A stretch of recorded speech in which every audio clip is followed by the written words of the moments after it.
Hello friends, welcome to perfect learning E K grammar. Perfect learning E K ಗ್ರಾಮರ್ಗೆ ತಮಗೆಲ್ಲರಿಗೂ ಸ್ವಾಗತ. ನಾವು ನಿನ್ನೆ ತರಗತಿಯಲ್ಲಿ ಕೂಡ ಇಂಗ್ಲೀಷ್ ಲೆಟರ್ ರೈಟಿಂಗ್ ಯಾವ ರೀತಿ ಬರಿಬೇಕಂತ ನೋಡಿದ್ವಿ. ಸೊ ಇವತ್ತು ಕೂಡ ಮತ್ತೊಂದು ಥರ ಪ್ಯಾಟರ್ನನ್ನು ನೋಡೋಣ. ಓಕೆನಾ. ಇವತ್ತು ನಾವು ಪರ್ಸ್ನಲ್ ಲೆಟ್ರನ್ನು ನೋಡೋಣ. ನಿನ್ನೆ ಸ್ಕೂಲ್ಗೆ ಮಾರ್ಕ್ಸ್ ಕಾರ್ಡ್ಗಾಗಿ ಯಾವ ರೀತಿ ಲೆಟ್ರ್ ಬರಿಬೇಕು ಅಂತ ನೋಡಿದ್ದೀವಿ. ಇವತ್ತು ನಾವು ಪರ್ಸ್ನಲ್ ಲೆಟ್ರನ್ನು ನೋಡೋಣ. ಓಕೆನಾ. ನೋಡಿ, ಕ್ವಶನ್ ಏನಿದೆ, write a letter to your friend inviting him to your birthday party. ಅಂತಂದರೆ ನಿಮ್ಮ ಹುಟ್ಟುಹಬ್ಬದ ಆಚರಣೆಗಾಗಿ ನಿಮ್ಮ ಗೆಳೆಯನಿಗೆ ಆಮಂತ್ರಣ ಪತ್ರವನ್ನು ಬರೆಯಿರಿ ಅಂತ ಇದೆ ಕ್ವಶನು. ಓಕೆನಾ. ಅಥವಾ ಬರ್ತ್ಡೇ ಪಾರ್ಟಿಗೆ ಆಮಂತ್ರಿಸಿ ಅಂತ ಇದೆ. ಓಕೆನಾ. ಸೊ ಇದು ಯಾರಿಗೆ ಬರಿಬೇಕು? ನಮ್ಮ ಫ್ರೆಂಡಿಗೆ ಬರಿಬೇಕು. ಅವರು ಯಾವುದೇ ರೀತಿಯಾದಂಥ ಅಡ್ರೆಸ್ಸು ಕೊಟ್ಟಿಲ್ಲ. ಅಂತಂದರೆ ನಾವು ಯಾರು ಅಂತ ಕೊಟ್ಟಿಲ್ಲ, ನಮ್ಮ ಫ್ರೆಂಡ್ ಯಾರು ಅಂತ ಕೊಟ್ಟಿಲ್ಲ, ಮತ್ತು ಓನ್ಲಿ ಫ್ರೆಂಡಿಗೆ ಬರಿಬೇಕಂತ ಇಷ್ಟ ಹೇಳಿದ್ದಾರೆ. ಆದರೆ ಸಬ್ಜೆಕ್ಟ್ ಕೊಟ್ಟಿದ್ದಾರೆ. ಏನು ಕೊಟ್ಟಿದ್ದಾರೆ? Inviting him to your birthday party.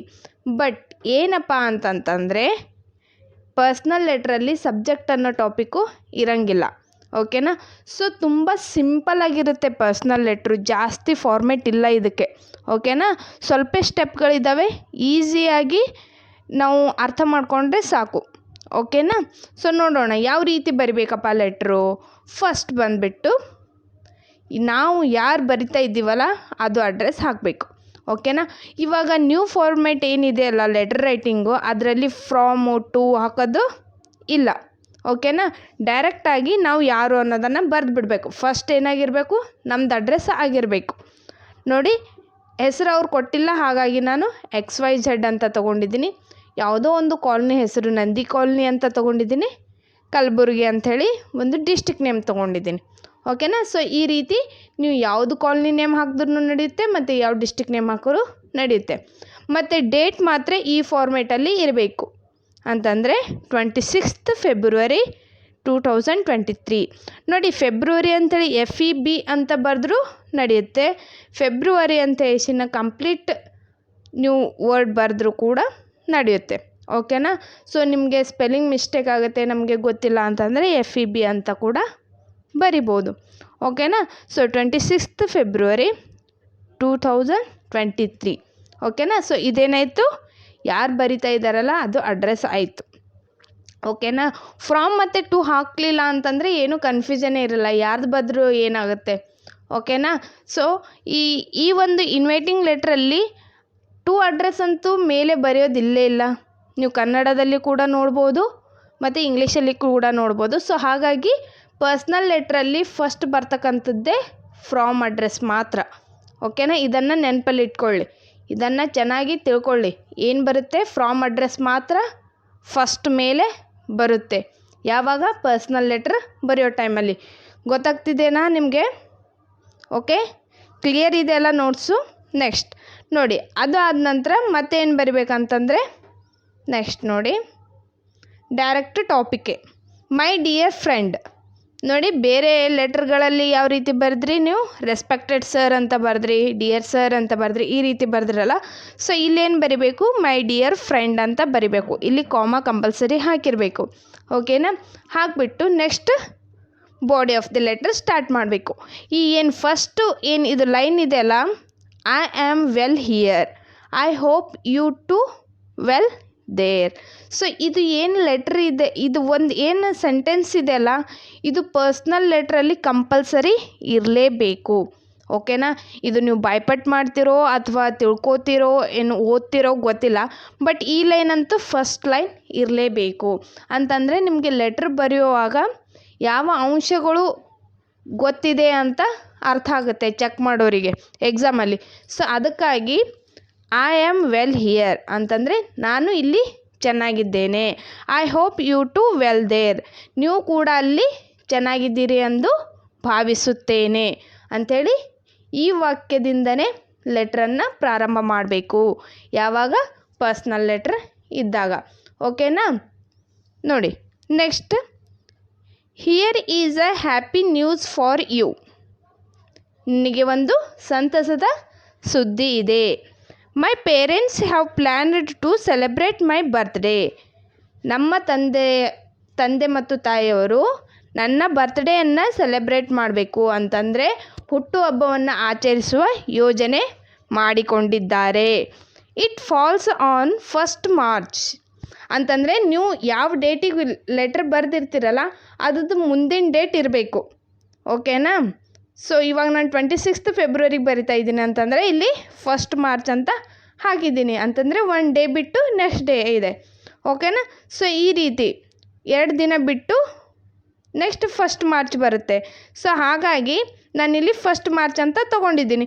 So ನೀವು ಇಲ್ಲಿ ಏನು ಭೀ ತೊಗೋಬೋದು, ಬಟ್ ಫೆಬ್ರವರಿದು ನೆಕ್ಸ್ಟ್ ಮುಂದಿನ ಡೇಟನ್ನು ತೊಗೋಬೇಕು. 26th ಫೆಬ್ರವರಿ ಬಿಟ್ಟು ನೆಕ್ಸ್ಟ್ ಮುಂದಿನ ಡೇಟನ್ನು ತೊಗೋಬೇಕು. ಓಕೆನಾ? It falls on 1st March. ಯಾವಾಗಿದೆ ಅದು? 1st ಮಾರ್ಚ್ಗೆ ಇದೆ. I want you to be present on that occasion. ನಾನು ಏನು ಬಯಸ್ತೀನಪ್ಪ ಅಂತಂದರೆ ನೀನು ಆ ಶುಭ ಸಂದರ್ಭದಲ್ಲಿ ಆ ಒಂದು ಕಾರ್ಯಕ್ರಮಕ್ಕೆ ಹಾಜರಾಗಬೇಕು ಅಂಥೇಳಿ ಬಯಸ್ತೀನಿ ಅಂತ ಹೇಳ್ದಂಗೆ. My parents also join me to invite you ಅಂತಂದರೆ ಈ ಒಂದು ಆಮಂತ್ರಣದಲ್ಲಿ ನಮ್ಮ ತಂದೆ ತಾಯಿಯವರು ಕೂಡ ನನ್ನ ಜೊತೆಗೆ ಭಾಗಿಯಾಗಿದ್ದಾರೆ ಅಂತಂದರೆ ಅವರು ಕೂಡ ನಿನಗೆ ಕಾರ್ಯಕ್ರಮಕ್ಕೆ ಆಹ್ವಾನಿಸುತ್ತಿದ್ದಾರೆ, ಆಮಂತ್ರಿಸುತ್ತಿದ್ದಾರೆ ಅಂತ ಹೇಳಿದಾಗೆ. ಓಕೆನಾ? ಸೊ ಇಷ್ಟು ಸಿಂಪಲ್ ಸೆಂಟೆನ್ಸ್ ಎಷ್ಟಿರ್ಬೋದಪ್ಪ? 1 2 3 4 5 5 ಇದೊಂದು 6 ಸೆಂಟೆನ್ಸಲ್ಲಿ ಲೆಟ್ರೇ ಮುಗಿದೋಯ್ತು. ಓಕೆನಾ? ಸೊ ಇಷ್ಟು ಚಿಕ್ಕ ಸೆಂಟೆನ್ಸ್ ಇರುತ್ತೆ. ಇದು ಫಸ್ಟ್ ಅಂತೂ ಇದು 2 ಸೆಂಟೆನ್ಸ್ ಅಂತೂ ನೀವು ಕಾಮನ್ನಾಗಿ ಬರೀಲೇಬೇಕು. ಓಕೆನಾ? ಇದಿಷ್ಟು ಏನಪ್ಪ ಅಂತಂತಂದು ಇದನ್ನು ನೀವು ಕಾಮನ್ನಾಗಿ ಆ್ಯಡ್ ಮಾಡಿದರೆ ನಡೀತೆ. ಅಂತಂದರೆ ಮದುವೆ ಸಂದರ್ಭ ಇರ್ಬೋದು, ಬೇರೆ ಯಾವುದಾದ್ರೂ ಕಾರ್ಯಕ್ರಮಕ್ಕೆ ಇತ್ತು ಅಂತಂದರೆ here is a happy news for you ಅಂತನ್ನೋದು ಇದು ಒಂದು ಕೂಡ ಸೇರಿಸ್ಬೋದು ನೀವು. ಅಥವಾ ಏನಾದರೂ ನೀವು ಅವರಿಗೆ ಸಂತೋಷದ ವಿಷಯ ಹೇಳಿ ಬಯಸಬೇಕಾದ್ರೆ ಅದು ಅವ್ರದ್ದು ಏನಾದರೂ ರಿಸಲ್ಟ್ ಹೈ ಸ್ಕೋರ್ ಮಾಡಿದ್ರು ಅವ್ರಿಗೆ ವಿಶ್ ಮಾಡಬೇಕಾಗಿದ್ರೆ ಈ ರೀತಿ ಕೂಡ ಇದು ಲೈನ್ ಕೂಡ ನೀವು ಸೇರಿಸ್ಬೇಕಾಗತ್ತೆ. ಓಕೆನಾ? ಸೊ ಇವಿಷ್ಟು ಕಾಮನ್ ಲೈನ್ ಆಯಿತು. ಇಲ್ಲಿಂದ ಇಲ್ಲಿ ಒಂದು 4 ಸೆಂಟೆನ್ಸ್ ಮಾತ್ರ ಇದೆ. ಓಕೆನಾ? ಈ 4 ಸೆಂಟೆನ್ಸಲ್ಲಿ ಕಂಪ್ಲೀಟ್ ಲೆಟ್ರೇ ಮುಗಿದೋಯ್ತು. ಲಾಸ್ಟ್ ಬಂದುಬಿಟ್ಟು ಒಂದು ಲೈನ್ ಬಿಟ್ಟು ಏನು ಬರಿಬೇಕು? ಯುವರ್ಸ್ ಲವಿಂಗ್ ಫ್ರೆಂಡ್ ಅಂತ ಬರೆದು ಕಾಮ ಹಾಕಿ XYZ. ಒಂದು ವೇಳೆ ಅವ್ರ ಹೆಸರು ಕೊಟ್ಟಿದ್ದರೆ ಲೆಟ್ರಲ್ಲಿ ಕ್ವಶನಲ್ಲಿ ಆ ಹೆಸರನ್ನೇ ನೀವು ಇಲ್ಲಿ ಕೆಳಗಡೆ ಬರಿಬೇಕು. ಓಕೆನಾ? ಹೆಸರು ಇರಲಿಲ್ಲ ಅಂತಂದರೆ XYZ ಅಂತ ಮೆನ್ಷನ್ ಮಾಡಬೇಕು.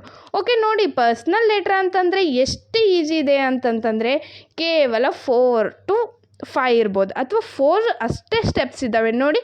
ಫಸ್ಟ್ ಒಂದು ಅಡ್ರೆಸ್ ವಿತ್ ಡೇಟ್ ಒಂದೇ ಆಗುತ್ತೆ. ನೆಕ್ಸ್ಟ್ ಸೆಕೆಂಡ್ ಇದೊಂದು ಬರುತ್ತೆ, ಮೈ ಡಿಯರ್ ಫ್ರೆಂಡ್ ಅಂತೇಳಿ. Next body of the letter ಬರುತ್ತೆ, third part. Next last goodbye. ಓಕೆನಾ? ಯಾರು ಅಂತ ಹೇಳೋದು ಯುವರ್ಸ್ ಲವಿಂಗ್ ಫ್ರೆಂಡ್ ಅಂತ ಲಾಸ್ಟ್ ಟಾಪಿಕ್ ಬರುತ್ತೆ. ಓಕೆನಾ? ಸೊ ಓನ್ಲಿ 4 ಸ್ಟೆಪ್ ಮಾತ್ರ ಇದ್ದಾವೆ ನೋಡಿ. ಇದಕ್ಕೆ 1 ಮಾರ್ಕ್ಸ್ ಕೊಡ್ತಾರೆ, ಇದಕ್ಕೆ 1 ಮಾರ್ಕ್ಸ್ ಕೊಡ್ತಾರೆ, ಇದಕ್ಕೆ 2 ಮಾರ್ಕ್ಸ್ ಇರುತ್ತೆ.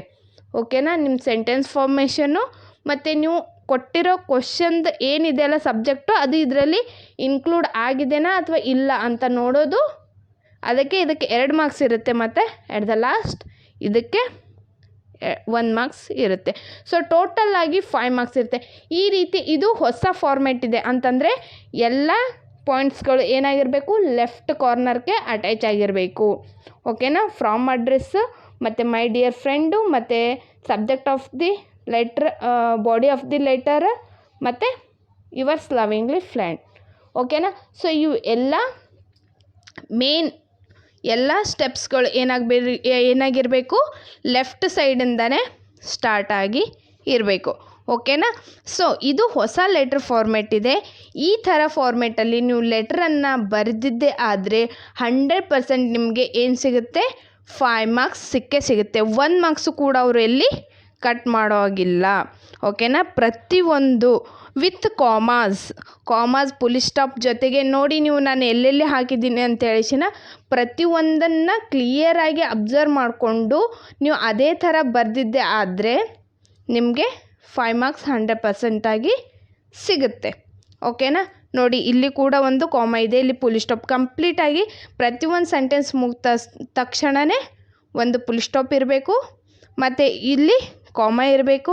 ಇಲ್ಲಿ ಮೇಲೆ ಒಂದು ಹೇಳಿದ್ದೆಲ್ಲ ನಾನು, ಇಲ್ಲಿ ಕಾಮ, ಇಲ್ಲಿ ಫುಲ್ ಸ್ಟಾಪ್. ಓಕೆನಾ? ಸೊ ಇಲ್ಲಿ ಕಾಮ, ಓಕೆ, ಇಲ್ಲಿ ಫುಲ್ ಸ್ಟಾಪ್, ಈ ಥರ. ಸೊ ಎಲ್ಲ ಪಂಕ್ಚುಯೇಷನ್ ಮಾರ್ಕ್ಸ್ಗಳು ಕೂಡ ಸರಿಯಾಗಿದ್ದರೆ ನಿಮಗೆ 100% 5 ಮಾರ್ಕ್ಸ್ ಅವ್ರು ಎಲ್ಲಿ ಕಟ್ ಮಾಡೋದಿಲ್ಲ. ನೀವು ಎಲ್ಲ ಲೆಟ್ರ್ ಕರೆಕ್ಟ್ ಬರೆದ್ಬಿಟ್ಟು ಪಂಕ್ಚುಯೇಷನ್ ಮಾರ್ಕ್ಸ್ ಏನಾದರೂ ಹಾಕಿಲ್ಲ ಅಂತಂದರೆ ಹಾಫ್ ಮಾರ್ಕ್ಸ್ ಆದರೂ ಅವರು ಕಟ್ ಮಾಡೇ ಮಾಡ್ತಾರೆ. ಪ್ರತಿಯೊಂದನ್ನು ತುಂಬ ಕ್ಲಿಯರಾಗಿ ಬರೆದಿದ್ದೇ ಆದರೆ, ಅವ್ರಿಗೆ ಗುರ್ತಾಗೋ ರೀತಿ ಬರೆದಿದ್ದೇ ಆದರೆ ನಮಗೆ 100% 5 ಮಾರ್ಕ್ಸ್ ಸಿಗುತ್ತೆ. ತುಂಬ ಈಸಿ ಟಾಪಿಕ್ ಇದೆ. ಓಕೆನಾ? ಸೊ ಇದನ್ನು ಒಂದೆರಡು ಫಾರ್ಮೆಟ್ಗಳನ್ನು ನೀವು ನೋಡಿಕೊಂಡ್ರೆ ಸಾಕು, ಈಸಿಯಾಗಿ ಲೆಟ್ರನ್ನು ಬರಿಬೋದು ಮತ್ತು ಎಕ್ಸಾಮಲ್ಲಿ 5 ಮಾರ್ಕ್ಸ್ಗಳನ್ನು ಪಡ್ಕೊಳ್ಬೋದು.